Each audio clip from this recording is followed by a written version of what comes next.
L'année 2025 arrive et je ne sais pas très bien quoi vous souhaiter. Je dois bien vous dire que, à l'heure de vous écrire mes vœux, je suis un peu dans le vague.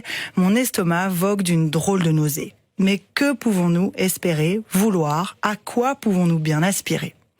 Alors que je vous écris au dos de cette jolie carte de paysage enneigé, nous nous remémorons ces jours-ci les 80 ans de la bataille des Ardennes. Le froid, les massacres des civils, les soldats américains en blanc dans la neige, les charpentes des maisons et les cages thoraciques brisées sous les bombardements, juste ici, à côté de nous.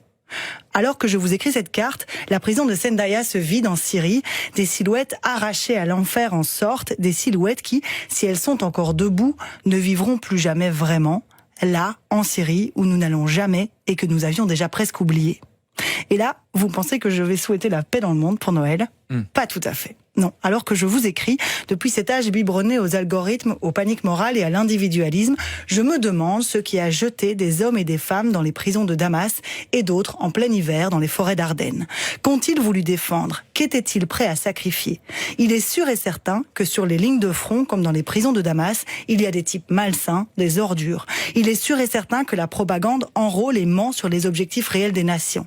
Mais il doit quand même y avoir aussi celles et ceux qui ont laissé un espoir, un idéal, dépasser leur propre personne. Celles et ceux qui se sont battus, ont parlé, ont écrit, ont donné leurs propres rêves pour que d'autres vivent mieux.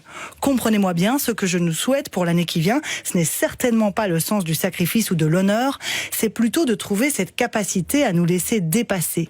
Pas forcément par plus grand que nous, mais par autre que nous. Détourner le regard de nos propres petits besoins pour les tendre au-delà.